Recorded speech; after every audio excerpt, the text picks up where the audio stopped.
David Gilmour, vous connaissez? Pink Floyd, The Wall, Comfortably Numb, Money, ça vous parle? Et sa guitare, la Black Strat, connaissez? Celle qui a été vendue quand même 4 millions d'euros à peu près aux enchères, hein. J'arrondis. Qui en fait d'ailleurs, je crois, le record absolu de la vente d'une guitare d'occasion. Ils n'ont jamais vu ça chez Cash, hein. Vous croyez qu'on peut se faire une réplique? Vous croyez qu'avec un petit peu de bidouille et un petit peu d'investissement, on peut approcher le mythe? Eh ben c'est le défi que m'a lancé Thibaut, fan absolu de Maître Gilmour, mais qui n'avait pas 4 millions d'euros à mettre dans une guitare. Alors je sais qu'on peut la trouver sur Custom Shop aussi, des répliques entre 5 et 10 000 balles. Bon, il n'avait pas ce prix-là à mettre non plus dans sa guitare, hein. Donc, eh ben, on va lui trouver une solution. Alors, dans cette vidéo, vous allez voir du montage d'une nouvelle plaque, un nouveau pick guard. Je fais bien attention de dire garde et pas guard, sinon on me reprend dans les commentaires. Hein, clin d'œil les gars. Il va y avoir de la reprise de fret, qui était vernie dégueu. Il va y avoir du réglage, bien sûr, notamment du sillet, de l'ajustement de neck pocket, et même une petite surprise à la fin. Et ouais, vous me le demandez à chaque fois. Et cette fois-ci, mon client a eu l'immense gentillesse de m'enregistrer un petit truc pour que vous puissiez bien apprécier ce son de fou.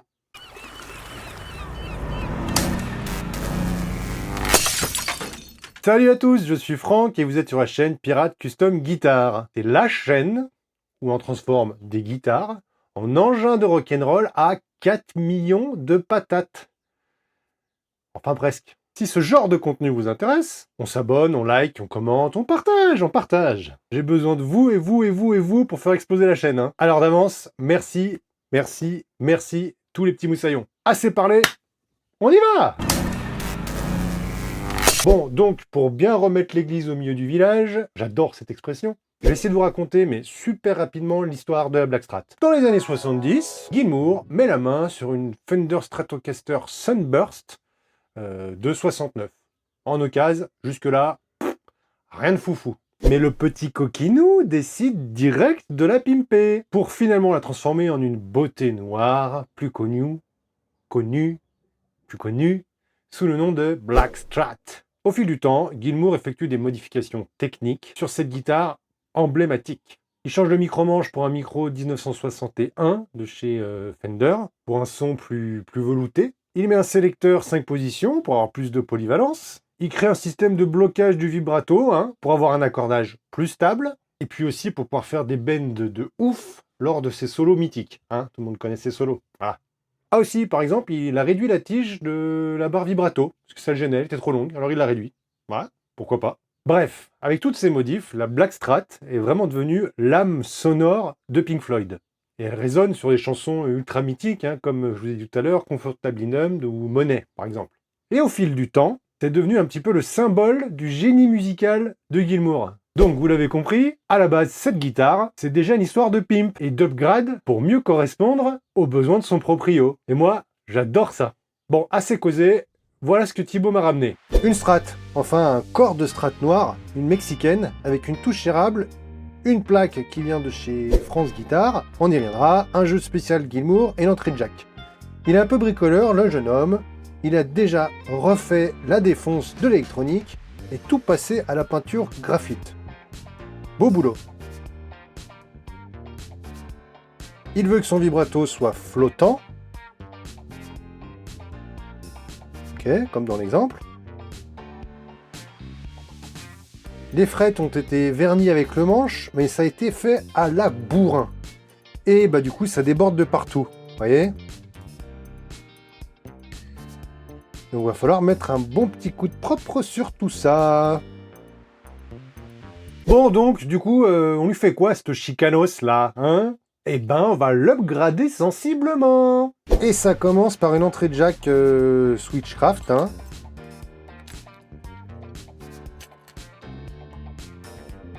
Voilà. Je vous le disais tout à l'heure, un jeu spécial Gilmour. Oui, parce que en plus de pimper sa guitare, le monsieur s'est fait un jeu de cordes avec un tyran hybride.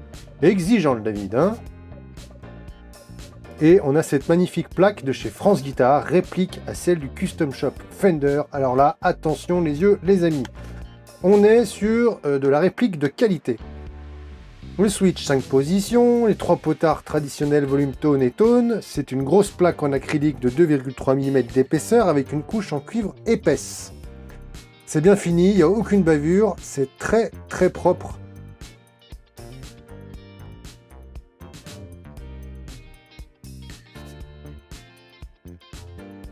Pour les micros, on a deux micros Fender Custom Shop, un FAT 50 en grave, un classique vintage Rissu 69 en médium, et un Seymour Duncan SSL5 Staggered en aigu. Donc ça c'est idéal pour reproduire le son mythique de la Blackstrat. Les potards sont des CTS, c'est du 300K en audio en volume, du 200K log pour les tonnas, uniquement pour le manche et le milieu, il n'y a pas de tonnas pour le bridge. Un condo Orange Sprague, un treble bleed, les soudures sont hyper propres, câblage en fil tissu, un petit switch qui permet de mettre le micro manche sur les positions 1, 2, 3, donc manche plus chevalet, ou en mode 3 micros en parallèle, boum, tout d'un coup. Et ouais, Maître Gilmour a un routing très spécifique. Donc voilà pour cette belle plaque. Pour le prix, ça vaut environ 630 €. Alors ouais, c'est un budget, mais c'est une dinguerie. Et vous trouverez ça sur franceguitar.fr. Alors je vous arrête tout de suite, j'ai aucun avantage à vous les citer, hein. J'ai pas d'accord commercial avec eux. C'est juste du très bon matos, assemblé en France, par des passionnés, par des artisans. Donc du coup, ça fait toujours plaisir de leur faire un petit peu de promo. Voilà, allez-y foncez, franchement, c'est de la bonne cam. Alors maintenant qu'on a fait les présentations, on va s'attaquer au vif du sujet. Et au vu de tout ce qu'il y avait à faire, moi je décide de commencer par le travail des frettes. Donc je fais sauter les cordes, je sors la manivelle, et j'enlève la tension qu'il peut y avoir sur toutes les cordes. Un petit coup de pince, bon après vous connaissez, vous m'avez déjà vu faire ça 1000 fois sur toutes les autres vidéos. Une fois que les cordes sont enlevées, je décide de passer tout le manche au fret rocker pour vérifier, quitte à repolicher les frettes, voir s'il y a des défauts. Et là on aurait fait une petite planimétrie. Non, c'est ok, le plan de fret est parfait. Là je vous fais un petit zoom sur la touche, et surtout regardez tous les pieds de fret, là, tous les bords de fret. On voit vraiment le vernis qui est remonté par-dessus, c'est pas très très joli quoi. Donc je décide de masquer la touche, donc là je fais la fameuse technique avec la bande de scotch sur le côté. Et puis ensuite, on va remettre du scotch tout le long pour protéger toute cette belle touche vernie. J'aimerais pas du tout avoir à l'abîmer. Allez, je vous mets ça un petit peu en accéléré parce que bon, c'est pas foufou, hein, chacun sa technique.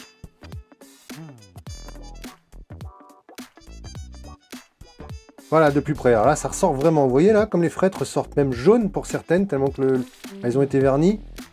Ah, il y a moyen de rattraper ça. On va faire un truc vachement sympa, je pense. Allez, alors comment je m'y prends? Alors déjà, moi j'essaie de renforcer quasiment à chaque fois mon scotch pour être sûr de ne pas toucher la touche. Donc je mets 2 épaisseurs de scotch. Et là, je sors mes gommes abrasives, donc en 400, en 600 et en 800. Là, j'essaie avec la 600 pour voir un petit peu ce que ça donne. On y va tout doux. Donc je les ai bien retaillés avant pour que ça fasse bien un angle et que j'attaque vraiment que le bord de fret. Surtout pas le dessus de fret, vu qu'on a vu qu'il était parfait. Et c'est pas mal, c'est efficace. Le 600 est assez efficace. Donc je décide de... voilà, j'ai plus qu'à remonter tout le manche comme ça. Donc ça fait 22 frettes avec 22 côtés, donc 44 coups de gomme. Ensuite, je sors ma petite paille de fer, là, ma laine d'acier, vous appelez ça comme vous voulez, c'est de la 000.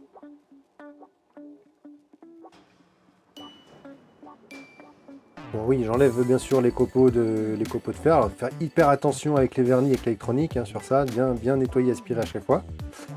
Et après, je décide de sortir mon produit miracle pour le polish des frettes, c'est le Mirror. Donc c'est un produit qui sert normalement à l'entretien des casseroles de vieille mamie. Donc l'idée là, c'est que j'en mets un petit peu de produit, un petit peu sur toutes les frettes. Et puis ensuite, avec un petit vieux chiffon en coton, on astique bien tout ça là. Et là, on va finir avec un brillant, mais de fou, sur chaque frette. La grande bande de scotch, vous avez compris l'utilité, ça me permet de pouvoir enlever tout ça d'un coup. Voilà, on gagne du temps plutôt que de les faire un par un. Et puis, vu que le manche est verni, je peux mettre un petit peu de nettoyant polish que je me sers normalement pour le reste des corps. Donc là, je finis de nettoyer tout le manche bien comme il faut, entre chaque frette, pour enlever les traces éventuelles de crasse qui pourraient être tenaces. Et voilà, le plan du manche. Tout remis, tout propre. Donc là, il y a les belles frettes qui brillent bien, le vernis qui brille bien, le bon angle. Donc là, c'est sûr, ça sort des super images. Regardez-moi ça. C'est type pas beau, ça. Hein? On n'a pas envie de jouer sur ça, là, avec un manche tout propre comme ça? Le travail des frettes est terminé. Je vais m'attaquer au montage de cette belle plaque. Mais avant ça, Thibaut, mon client, qui a déjà un bon niveau de bricole en guitare, a refait toute la cavité électro, il a repassé un petit coup de défonceuse partout, et en plus, il a déjà tout blindé ça avec de la peinture graphite. Mais il m'a quand même demandé de vérifier si la cage de Faraday, hein, que fait la peinture graphite, était bien réalisée. Donc, je sors le multimètre en mode testeur de continuité. Quand c'est tout bon, qu'il y a bien de la continuité, il émet un petit bip. Et alors c'est parti, je teste un petit peu toutes les zones où il a pu passer sa peinture graphite pour bien vérifier qu'il y a de la continuité de partout, donc que sa cage de Faraday est bien en place. Ok, une fois que c'est fait, on va s'attaquer au montage de la belle. Donc au final, sur cette plaque, j'ai pas grand chose à faire en termes d'électronique. Je vais avoir 3 fils à souder, 2 pour le jack, hein, une masse et un point chaud, et puis la masse qui va être reliée au trémolo.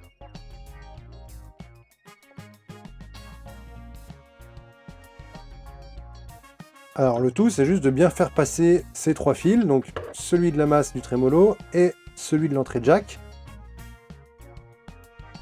aux bons endroits du tricot, hein. Voilà, une fois que c'est fait, je pose la plaque. Je sais que c'est fragile, l'acrylique, donc du coup je vais éviter de trop la manipuler dans tous les sens, je ne vais pas prendre de risques. Voilà. Donc je la mets en place, le perçage tourne parfaitement, et du coup je décide de mettre 3 vis juste pour mettre en place le pickguard et qu'il ne bouge plus. Je retourne la guitare, et là bah forcément on sort le fer à souder. On chauffe bien le râtelier, hein. Je charge en éteint. Et là, il n'y a plus qu'à poser le fil bien gentiment dessus. Et venir se mettre tout seul comme un grand.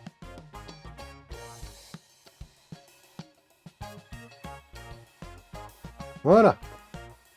C'est du fil tissu, donc on peut le tourner comme on veut, lui mettre des angles, donc ça c'est top, mais je suis pas hyper satisfait. Je reviendrai dessus tout à l'heure pour le ranger comme il faut. Là, je m'attaque du coup à la sortie jack, hein. Donc là, c'est pas compliqué, il y a un point chaud et il y a une masse. Donc comme d'habitude, je pré-étame le composant. Je le présente fixé. Pas qu'il bouge, hein, c'est important, si je veux faire une belle soudure, aller vite. Voilà, pas que ça bouge. Je présente les différents fils. Et c'est l'affaire de paf paf, 2 secondes. C'est parti, et ça soude.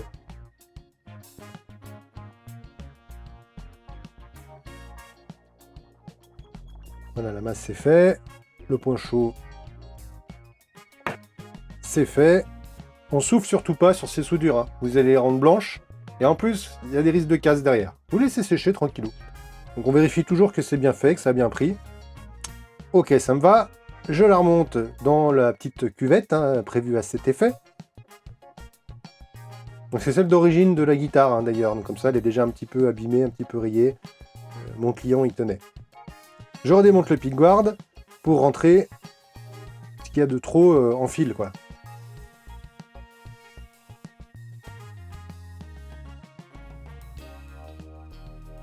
Je fixe l'embase jack, c'est fait, et j'en profitais pour retirer également, vous savez, le fil était pas bien mis, je trouvais. Voilà, je le remets en place comme il faut. On fait un truc un petit peu plus propre, un peu plus joli. Voilà, c'est quand même mieux comme ça, hein. Voilà. Et il me suffit de remettre en place la plaque et de remettre encore mes 3 vis, parce que je me dis, je peux peut-être encore revenir dessus. Je vais tester avec mon petit joyau le routing. Et ben voilà, la plaque est montée, le routing est testé, on avance tranquillou bilou. Patience les amis, avec le temps, l'herbe devient du lait. Vous comprenez ? Bon, c'est pas grave. D'ailleurs, je me suis mis pour objectif que d'ici la fin de l'année, décembre 2023, j'aurai atteint les 10 000 abonnés. Donc je sais que je suis relou avec ça, mais c'est le YouTube Game qui me l'impose. Je réinsiste, si t'es pas encore abonné, si t'as pas encore liké, si t'as pas encore commenté, bah fais-le. Je poste 2 vidéos par mois sur les sujets autour du bricolage de la guitare, en fonction de ce qui passe par l'atelier. Allez, j'arrête de vous casser les pieds avec cet instant promo un petit peu relou, et on revient à notre Blackstrat en devenir. Je passe maintenant au remontage des cordes. Avec ce tirant un peu particulier du 10-48, 10, 12, 16, 28, 38, 48, c'est un tirant un peu hybride quoi. Alors là je vais vous montrer comment on monte des cordes sur une Strat. Je vais pas réinventer la roue, je pense que vous connaissez ça très bien. Donc, moi ce que j'aime faire c'est d'abord toutes les engager dans le trémolo.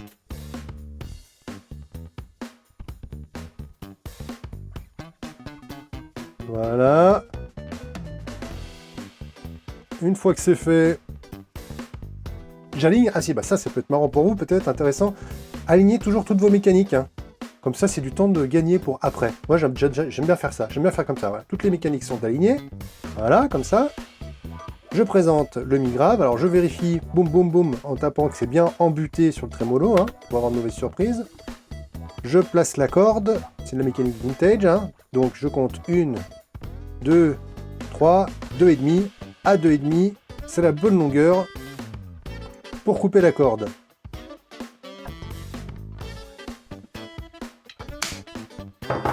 Voilà, je l'insère dans la mécanique, je la plie, je sors ma manivelle et je vais mettre sous tension gentiment. Alors, vous avez vu que mon index, j'appuie bien pour que la corde se présente comme il faut.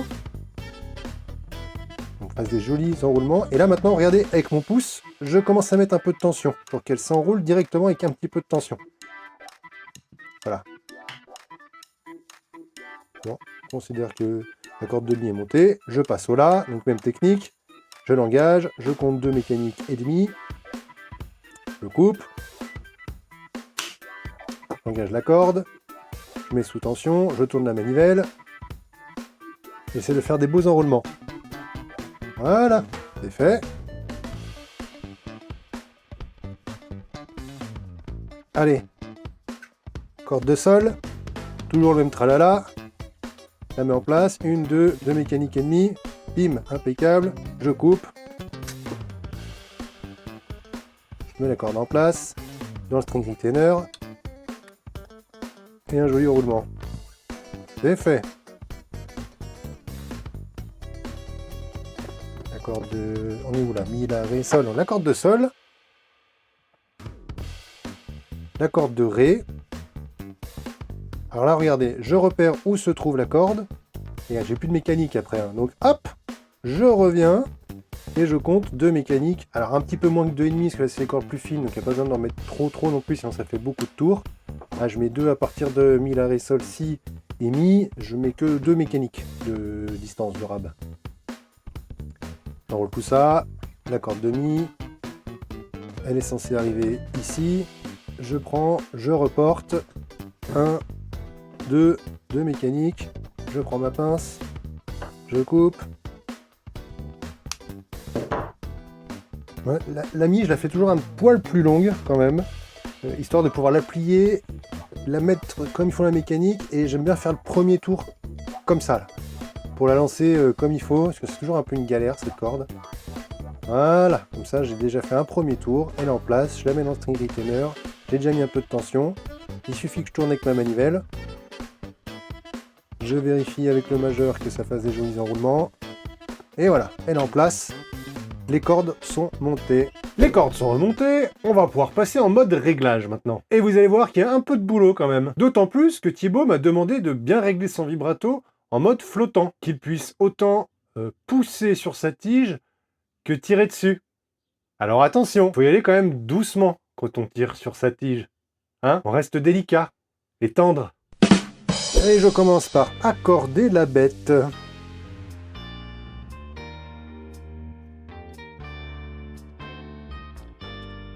On est bon, allez.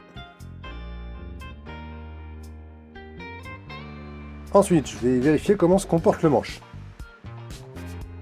Donc pour ça, comme d'habitude, je mets ma règle crantée et j'ai mes jeux de cales qui descendent de 10 en 10, je pars de 50 et je vais aller jusqu'à 20, j'ai une cale de 25 aussi. Et l'idéal, c'est d'avoir entre 20 et 30 de courbure de manche.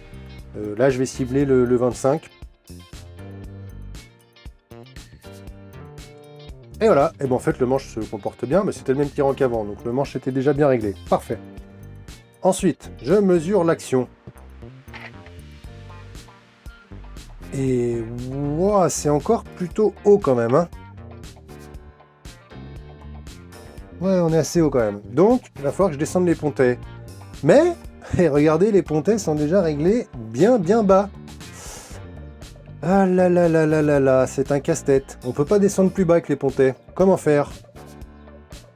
Eh ben, va falloir mettre un petit peu d'angle au niveau du manche, dans le neck pocket, pour que le manche renvoie les cordes vers le haut et du coup récupérer de la course sur le pontet. Donc, eh ben, on redétend toutes les cordes. Un petit capot pour garder les cordes bien en place. Je retourne la bête. Et je suis obligé de démonter le manche.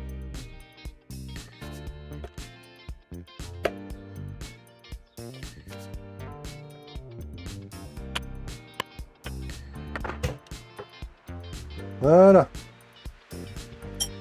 Et maintenant, on va s'intéresser de plus près au neck pocket. Donc l'idée, c'est de mettre une petite cale pour renvoyer le manche vers le haut, gagner de la course au niveau des pontets. Donc je mesure le neck pocket. Je sors une chute de plaquage en érable blondé. Je sais qu'elle fait 0,6 mm et que généralement, sur ce genre de guitare équipée de vibrato vintage, c'est l'angle de renversement, enfin c'est la cale qu'il faut mettre pour avoir un angle de renversement parfait.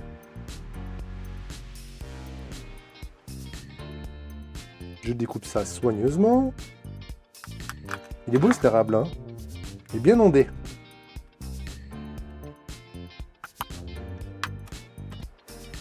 Voilà, ma cale est terminée. Pas épais, vous avez vu, hein. Il suffit de pas grand chose, vraiment. Et puis maintenant, je vérifie qu'elle se monte comme il faut, hein. Il va falloir que je la fasse tenir quand même en place.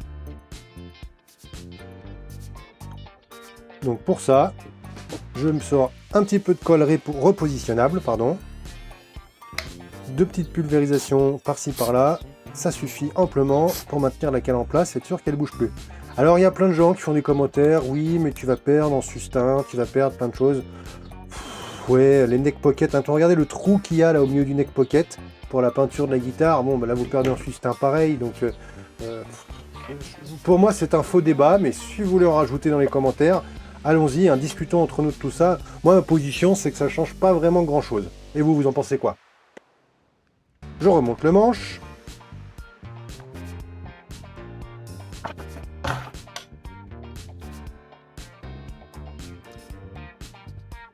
Et je vais essayer de vous montrer, voilà, ça donne ça en termes d'angle. Vous voyez, c'est léger quand même, hein. Je remesure l'action pour rigoler, donc là j'ai pas encore touché au pontet, hein. Je mesure l'action pour voir, et là pour le coup, on est mais ultra bas, d'ailleurs la guitare est injouable, hein. C'est impossible, ça frise de partout, ça touche de partout. Donc eh ben, je remonte tous les pontets. Donc là, pour l'instant, je m'en fous un peu du radius. Hein. Ce qui compte, c'est de remonter tout. Je vais me concentrer d'abord sur le réglage du mi grave et du mi aigu. Bon, raccord de la guitare, bien sûr, hein, parce qu'il faut que le manche soit en tension. Il faut que tout soit en tension pour qu'on puisse faire un réglage correct. Et je reprends les mesures. Sur quoi je tombe, là? Ouais. Ouais. Ouais, bon. Ouais, je suis encore un peu haut quand même, donc je vais descendre encore un petit peu.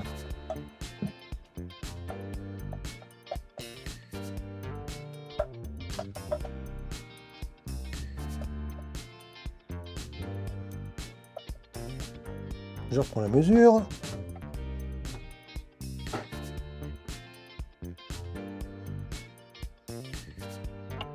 Ouais, c'est pas mal.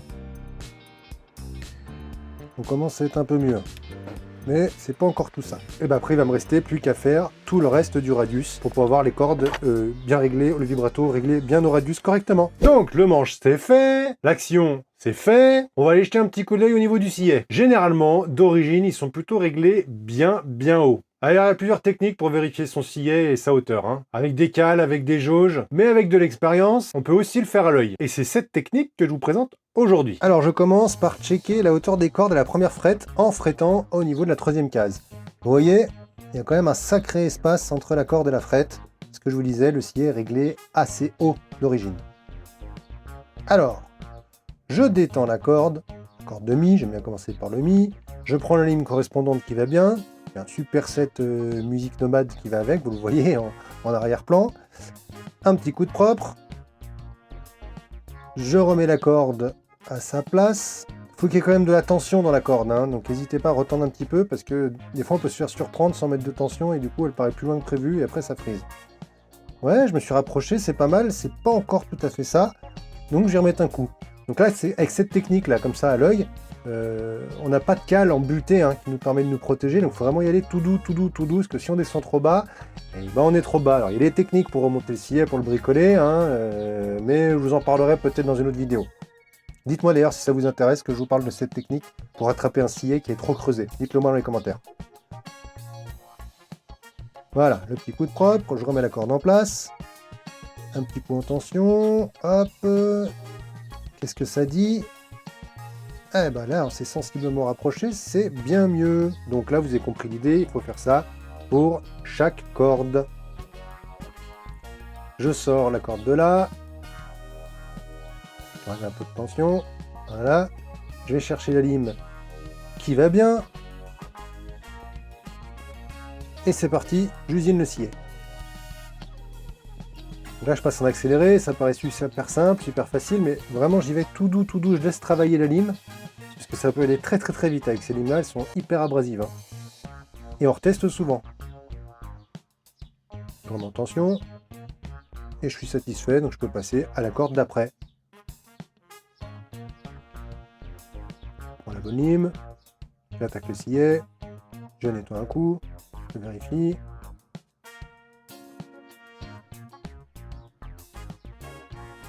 Hop, ça me plaît. Et je fais tout ça jusqu'à avoir fait tout le scié, vous avez compris le principe.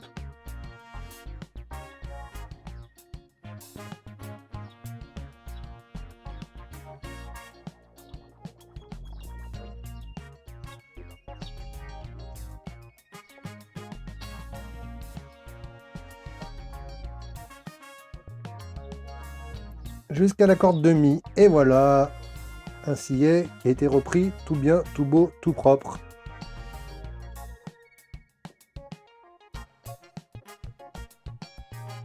Impeccable! Bien sûr, je suis passé par un petit réglage de l'action après avoir descendu le scié. La belle est prête, comme un athlète avant la course, mais faut encore que je lui enlève son survêt. Pour protéger leur super pickguard, les gars de France Guitare, ils collent une petite couche, hein, comme du papier craft, hein, pour la protéger des rayures, que vous allez faire de façon après en jouant avec votre médiator, mais ils ont envie de livrer un produit bien fini, bien fait. Je les comprends, et c'est gage de qualité. Donc ça s'en va super bien. Il est tout doux, hein. J'étais obligé de redémonter quand même les boutons de potentiomètre pour pouvoir faire passer tout ça.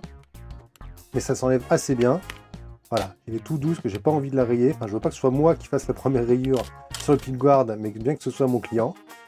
Et puis là, il me suffit de remonter le petit capuchon du sélecteur de switch, pardon, le petit capuchon du sélecteur, et puis de remonter les boutons de potentiomètre. Donc je tourne tous mes potentiomètres à fond, et comme ça je peux tous bien les aligner bien comme il faut. Je trouve que ça fait joli, ça fait propre, c'est le petit détail qui tue.